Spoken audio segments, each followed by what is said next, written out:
nice to be here. This is the governor called me, I think, well, someone called me Friday or Thursday night, and this was quickly put together. The governor's willing to come up and do this. Welcome to the palace. This is my favorite office, my second favorite office. My first, of course, is the governor's office, but it's a great place. And I can tell you, if you ever are up here on a Friday afternoon, sit in there and watch the people come in and think they're on Gunsmoke, and they walk in the door, and it's a great place. But today we're celebrating a few things that the governor has to share with you. I want to just welcome all of you. Thank you for being here, and I will introduce our fabulous governor and my good friend. I just want to begin by saying thank you to Senator Pierce for hosting us up here today and helping everybody with the arrangements. And more than that, I want to thank you for everything that he's done as an elected official and representing Yavapai County. He has been a fabulous, fabulous senator doing the Lord's work.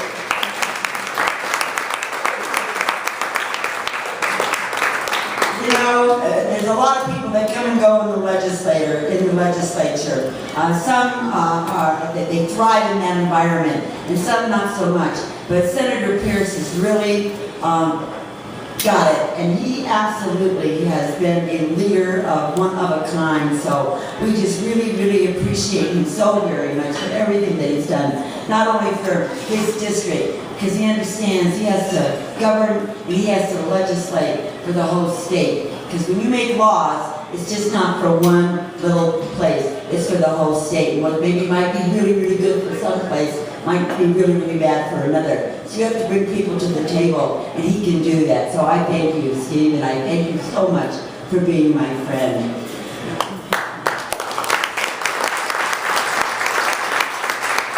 Well, it's always great to be up in Prescott. It's one of my very, very favorite places, and certainly one of the best places in the state of Arizona. I always say to my husband, you've got to go up here, you've got to find me a place to stay, and he's always too busy, you know? It's a little bit like the story when I wanted to get my ears pierced. I was very old when I got my ears pierced. I'll tell you the story. I was about 37. That was old when I thought then. It doesn't seem so old to me now. But I kept wanting, and I said, I'm going to get my ears pierced. And he said, why would you want to put holes in an otherwise perfect body? And I knew then that he knew what I was up to. It was for those diamond earrings, you know. I didn't want to lose them. And he didn't want to buy them like this. Anyway, my ears got pierced and I got my diamond earrings. So yay, John. Anyhow, you know what season it is. It's election year and love is in bloom. And everybody's got to make a decision. Everybody's got to determine what and who they're going to vote for and why. And then you got a responsibility, once you make a decision and get behind somebody, to go out and tell your friends and to educate them. So it's really important that you're at events like this, that you research people, and not necessarily everything that you get in the mail or that you see on TV, because we have seen the likes of something that I've never experienced in the state of Arizona, and this is this election season. I mean, really, I ask you, have you had enough? Won't we be glad when Tuesday gets here? Yeah. But today with me is a guy that I've known for a long time, and he is the former mayor of Mesa, Arizona, and his name is Scott Smith, and he's one of a kind. Somebody that took over as mayor in Mesa at the same time that I became governor. And he has been there with me through the very difficult times that we had to endure as we started off our governing. And it has been a difficult time, a time when there was a recession, a time before us, it was poor management. It was just, we both knew that it was going to be bad. I don't think either one of us knew just exactly how bad it was going to be. And he had to make decisions as I had to do. And some of those decisions I thought that I would never do. But I knew that I had to for the benefit of this great state of Arizona. And for that, today I can proudly stand here and tell you that the state is better off. We've got a balanced budget, we've got a cash carry forward. We've implemented so many different reforms, the legacy of which I would have never imagined during very, very difficult times. the Commerce Authority, is our economic development. One of the 10 best states to open up a business. Number 1 for job expected growth. That's huge. And that is a quasi-public-private partnership. And then we were able to do tax reform. We were able to go in and do education and raise those standards and say, goodness, our kids absolutely need to be able to read and write and do math before they leave the 3rd grade. Is that asking so much? And then to hold schools accountable to make sure that we knew that they were doing their job. The bottom line is that we decided we were going to grade those schools A through F. And today you can go online and you can see what grade your school is. And then if it's not as much as you would like it to be, then you need to go and you need to participate. Those are the kinds of things that are important. We completely redid the Department of Economic Security by taking the DES portion of it out and established the Department of Child Safety because it was a horrendous mess. And as those in here that have served in the legislature, you all know that for years that has been a difficult agency. But the bottom line is that it has been fixed by putting Band-Aid after Band-Aid after Band-Aid over those issues, never really getting to the cause. Well, now we've separated it, we've got the money to it, we've got a new director, he reports right straight to the governor's office, and we have seen changes. So that's something that I'm very, very proud of. We got rid of the Arnold versus Sarn lawsuit that had been with us for 30 years on mental health. Something that happened when I first went into the legislature that I now as governor was able to complete and put to bed. Something that was absolutely, something that I fought for forever when I was in the legislature, that I had the joy and the privilege of completing. And so the list just goes on and on and on. And Mayor Smith was there all the time, backing me up, supporting me, and doing the right thing. I will tell you that it is difficult to determine who in fact it is that you're going to endorse and who it is that you're going to support. And because I know all of the candidates, and I know them, and I have known them for a long time, but unequivocally, without a doubt, there is no better candidate on that ballot for governor than Scott Smith. He has did a marvelous job in the city of Mesa, even during the bad times, to do the kind of economic development that he was able to complete in that city was just absolutely amazing. And not only that, it's a family community, and he listens to the people. And just recently, the city of Mesa, listen to this, the city of Mesa was acknowledged and given the rating as the most conservative city in the country.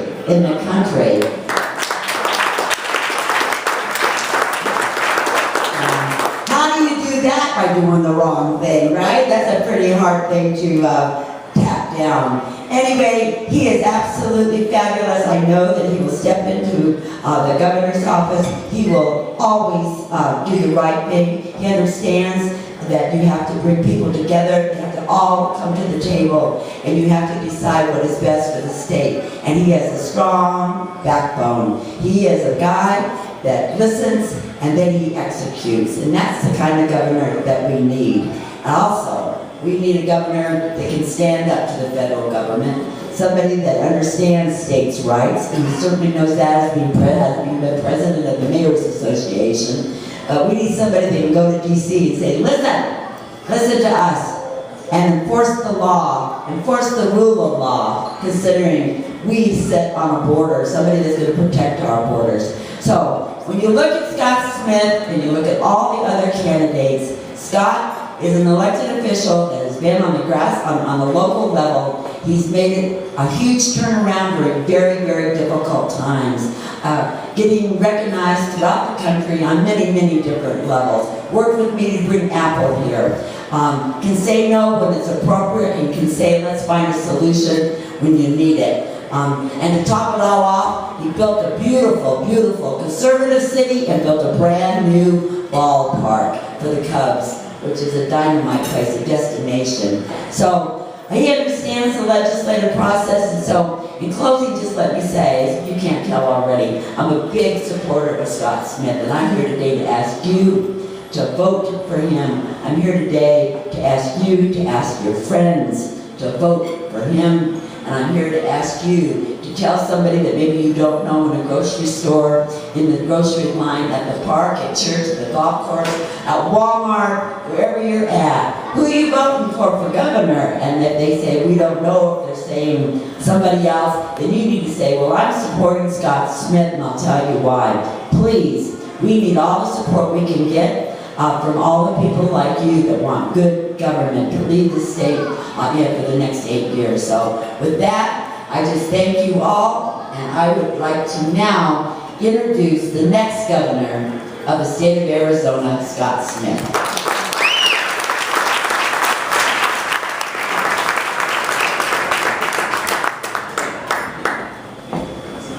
Thank you. I can't tell you how sort of surreal it is to sit there and have the governor of a state say so many nice things about you, especially this governor. If you haven't noticed, there's sort of a connection, and I think that connection and the reason why the governor and I connect is because we've been through the similar trials. When you're mayor, when you're governor, you have to make decisions. You don't get to sit around and sort of talk about being in a debate club. People actually look to you to make decisions. And I will tell you, it has been such an honor and privilege for me to back this governor, because the thing that impressed me most about Jan Brewer is, number one, I said the things, they're all related. Number one, you know where Jan Brewer stands. Number two, you don't worry about whether she's speaking a lie or telling you the truth. You know that when she says something, she means it, it's the truth. And number three, she puts the state and you as individuals, our constituents, ahead of politics, ahead of what's convenient, ahead of which way the wind is blowing. And that's why I have so much respect for Governor Jan Brewer. Let's hear it again for Governor Jan Brewer. I've been asked a couple times by reporters, even one wrote an article that says, well, is Scott Smith going to be, Governor Jan Brewer redo Chapter 2? And I go, first of all, I says, okay, that's a bad thing. But I said, no, you don't understand. This governor came into a state, and I don't think the public fully comprehends just how serious the situation was financially in this state. I mean, we were literally that close to the brink. And for her to provide the leadership to get us back, to not only right the ship, but to set up and do the things that she talked about, to set the stage and build a foundation that I can come in and work from is incredible. And that's what makes me so happy to be able to follow in her footsteps. I am fortunate to not face that situation because of the work she's done. And that's what leaders really do. They lead the place better than what they found. And I will tell you, Arizona is a much better place now than it was when Jan Brewer took office. And Governor, thank you so very much for that. One of the reasons it's better is that she's had people like Steve Pierce and Shel Reagan to work with, which have also been leaders. And when I say leaders, they've also made the tough decisions. And I've appreciated the friendship that I've developed with Senator Pierce. I love being, my granddad was a rancher. So I spent my youth around ranchers and out on ranches. And, there's a certain common bond that comes from ranching and being out there. And Steve Pierce exemplifies the best of that. I thank you, Senator Pierce, for your friendship. I also know that I'm a better person because I have another somebody that I've been a partner with, and that's my wife for 36 years. Kim, you want to raise? I think you've met, most of you have her. Yes, she is by far the better half I have, but I appreciate that very much. We're coming here with sort of a road show. We have Michelle Reagan for Secretary of State, Randy pulling over there, Randy wave. The governor has endorsed Michelle and Randy also because of what they bring, because of the attributes that she finds important and she finds really, really endearing that will make for a better Arizona. And that's what this is all about. This election is especially important because we are at a crossroads. Within our party and within our state, we have a divide. We have people who want to maybe, I don't want to say take us back, but don't believe in moving forward. They don't believe in a conservative philosophy that is more than saying no. For some reason, they believe the conservative is only fighting against as opposed to fighting for. That a conservative philosophy is about building a future, a better future. That it's about building upon using those principles and creating a great future for our children. and this is truly what it's about. The decisions that I will make as your governor will actually impact the next 15, 20 years. They are not just for the next week or 2 weeks. The decision that Governor Brewer made has already had long lasting impact, but will continue to have impact, such as the ACA, such as some of the changes. This election is important. Every politician tells you that, but this time we really mean it. We are now coming out of slowly but surely, and I used to say surely, slowly out of this recession. We have the table set by the leadership of Governor Brewer and the things the legislature have done. We are ready to go. We are ready to move to the next level. The question is, will we do it? Will we step up? Will we elect the kind of people that will take us to that next level? That's why I'm running. That's why Michelle's running. That's why Randy's running. So we can take that next step. I want you to know that this election, and some people ask, how's it going? It's going very well. It's going really well now that I have the wind of Governor Jan Brewer behind me.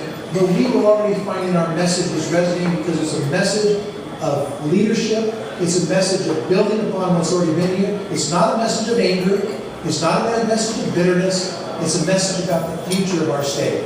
That's why we're surging in the polls. That's why people are looking at the negative advertising and they're saying enough is enough. We want somebody who will lead. We want somebody who will continue the great tradition that's made Arizona great. We want somebody who will take us forward. We want somebody who, when they talk about border security, has a real solution, not just empty promises. We want somebody who, when they say they're going to improve education, actually has a plan that they've stood behind, regardless of whether it is politically unpopular for that moment. We need somebody who says that when you have rural hospitals that are dying on the vine because we are making them bear the brunt of a Medicaid system that was broken and incomplete, who have the courage to step up and say, we're going to do the right thing, we're going to save rural health care, we're going to provide health care to 14,000 veterans who otherwise wouldn't do that, even knowing that that might not be that popular. That's what people are finding out, that's what they're saying. This election is going to be decided in the next week. It's going to go down to August 26th. We need your help to make this happen. This is not a solo act. This is not just about me, this is about we. We need your help. We need your voice, as the governor said. We need you to stop people in the grocery store, on the street corner, in your clubs, in your churches, and tell them they have an option. They can vote for a slate of candidates who truly do have plans for the future, who truly are willing to stand up for what is right, regardless of which way the winds are blowing, who truly are willing to follow in the footsteps of the leadership example which we've seen from Governor Jan Brewer, and make the decisions that will build a better Arizona. I thank you, Governor, for your support, and I thank all of you for your support. I would ask you, if you haven't yet decided, okay, now's the time. Before we leave here, I want you to decide that you are going to support Scott Smith, Michelle Reagan, Randy Pullen. You're going to do the things that will truly build our state. We need your help simply because this is the right thing to do. We need your help because this is a pivotal moment in our state's history. We need your help because we need you to be part of this great adventure. We need you to be part of this effort. We need you to come together because that's how we'll build the future. Together. Not solo, but together. So please join us in this effort. Please cast your ballot. Tell your friend, tell your family, tell your church member, your club member, your neighbor, everybody that they have options, and those options are to vote for the future, to create a great future, and to elect a slate of candidates, and starting with me, yes, Governor Scott Smith, who will truly build upon the foundation that Governor Brewer's laid and take this state to the next level. Thank you very much for your support. Thanks for being here. And now let's go win next Tuesday. Thank you.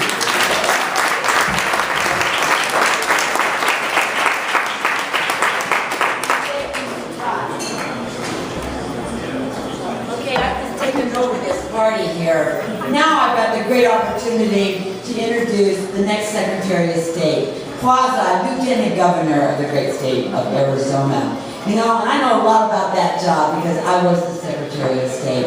And Michelle Reagan is someone who I've known for a long, long time. More than that, I've not only known Michelle, but I've known her complete family. And I know what Michelle is made of. She's made of doing the right thing at the right time, and she does it always. She's diligent in making decisions. She takes her job very, very seriously. But more than that, when you look at the Secretary of State, that is the person that is in charge of our elections.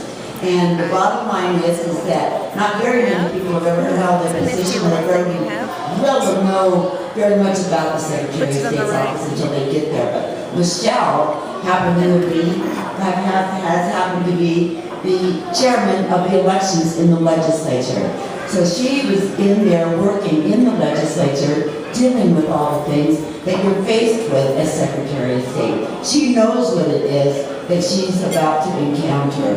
And she's tried to make dramatic changes through legislation and has been successful. And she will continue to do that, to make sure that your ballot counts and that elections are run properly, that filings are done accordingly, and that the rules are printed properly, and that if you need an apostille, you can go get it. That's the kind of person that we need. And without a doubt, Michelle Reagan is the best qualified, God forbid, something should happen to the governor to step up and fill that place. So it's my privilege to introduce to you the next Secretary of State, Michelle Reagan.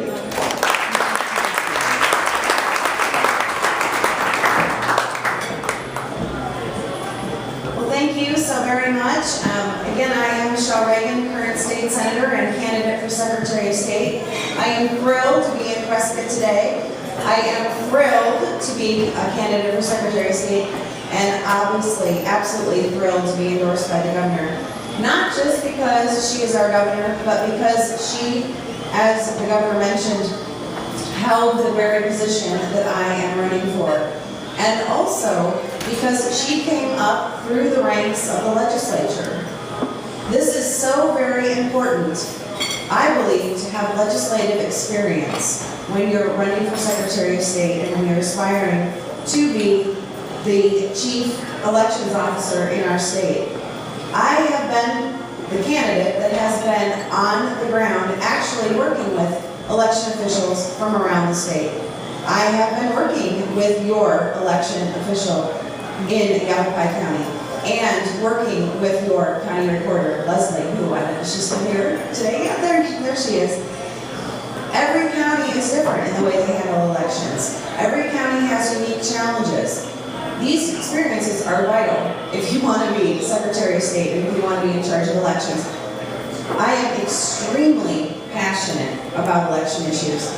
We have issues in our state, and I'm not going to take a lot of your time, just about 60 seconds. We have issues in our state dealing with elections that we do not see in any other states in the country, and they need to be fixed. And they're issues that I'm passionate about, I'm familiar with, and I want to get up to the 7th floor of the executive tower and start working on them. I've already been working on them. Been working with them with all 15 county recorders, yours included.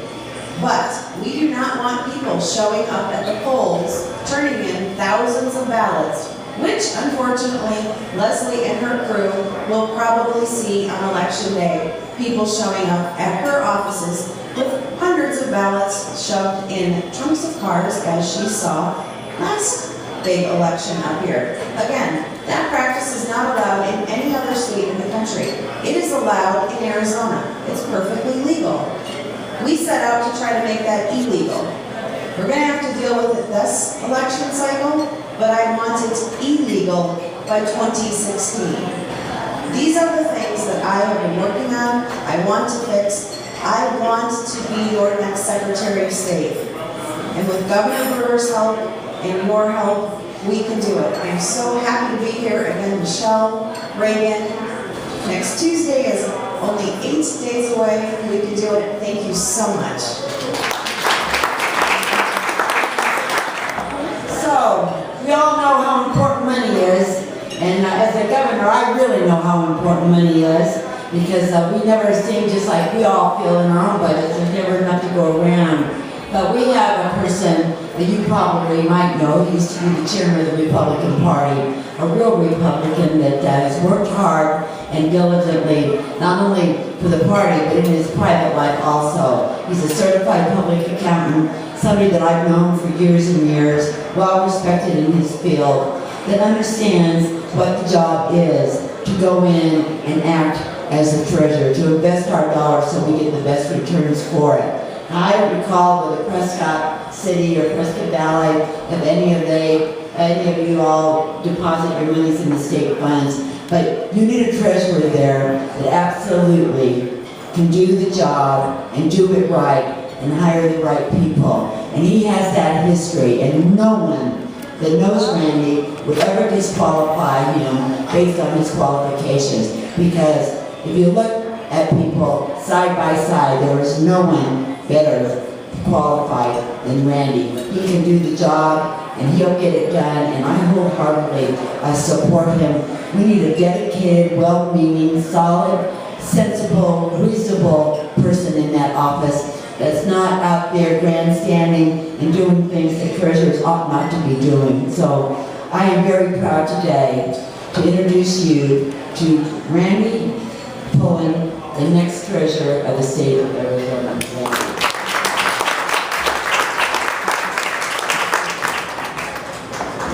Well, good afternoon. It's a pleasure to be back in Prescott. Some of you probably know that I lived here for a couple of years back in the early 70s. I can remember coming here. It looked a little different back then. It was a little rougher place, and Saturday night usually meant there was going to be a fight out front, so you had to kind of be a little careful what you did.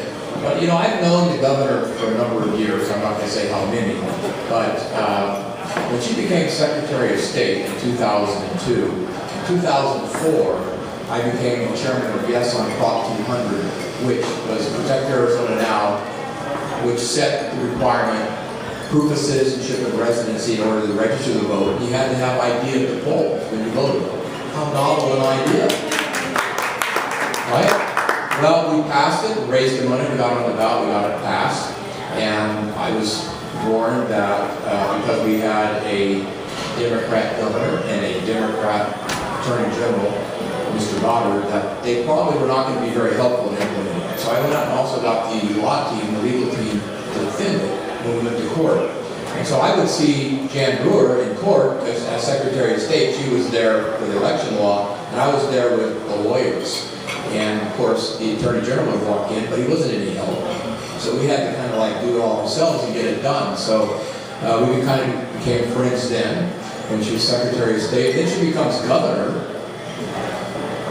And Napolitano did it again. The state's essentially bankrupt, literally, as a CPA, looking at the state's financial situation in 2009. It would be called what we would refer to as a pre-bankruptcy workup, right? Another CPA, Mr. Smith? Exactly. And so I had the great pleasure of working with the governor and her staff and the legislative leadership of both houses to work through how to solve the state's financial dilemma. And we did it. We all worked together and got it done very successfully, and the voters rewarded us in 2010 for all of our hard work by electing supermajorities in both houses of the legislature in every statewide office. That's how you have to come together and work together to get things done in state government. And that's what I will do as treasurer. I will look after the state's funds. I will make sure that the right bills get paid at the right time, and make sure that money is invested properly and safely and take care of business. And that's what you can expect from me as your next state treasurer. So remember on election day, the vote, if you haven't already voted, the vote for Randy Pullen for treasurer, and make sure you tell your friends and your acquaintances and your friends at work to vote for Randy Pullen for state treasurer. Thank you very much. Pleasure.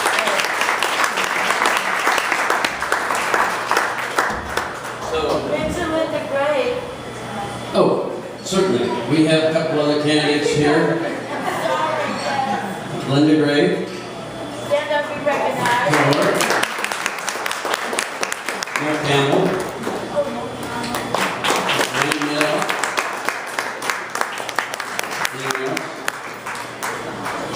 I'm running unopposed. I think it's because I was censured by some group. But that was because I stuck with the governor through all this. I just would like to say a couple things. I think Scott wants to close it up too. But watch the ads, listen to the ads. I'm always offended when somebody says, hey, I'm more conservative than you. I feel like that's saying, well, I'm a better Christian than you. That's total That is not right. I caught myself. I try not to speak too much in the Florida Senate because I do that often. But, And as a cattleman, he knows what the real BS is, you know that. thank you all for coming, and just remember the ads because there's so much rhetoric out there that's wrong this year. There's lies. There are lies about the Medicaid, which was it saved our own hospital, Yavapai Regional. There are things that we did that are being criticized and twisted, and it's politics as usual, I guess, but this year it seems a little bit worse. But be sure and tell everybody about these people you met today and you heard of. Be sure you vote for Steve Pierce. It only takes one of you and I get elected. And after that, I appreciate the governor. She's done a wonderful job for the state. She's leaving a huge legacy here. And I appreciate her coming up and doing this. She's got a busy schedule and come up to Prescott and do this in this fine office. Thank you, Dave Michelson, for it. And everyone else that worked with this, thank you. So thanks again. And all I want to do, during mine, I opposite Dave, I didn't thank you for what a beautiful, beautiful place this is. I had the opportunity to be here a couple times. The corn chowder here, by the way, the best in all the world. Is that not true? I think so. The other thing is that as a mayor, I would be remiss if I did not recognize Mayor Harvey Scoot and Vice Mayor Nye. Always got to be with Professor Valley. Love my mayors, love my governors, love my wife, love Prescott, love the palace, love you all. There's a lot of love in this room. Let's go for it. Okay, thank you.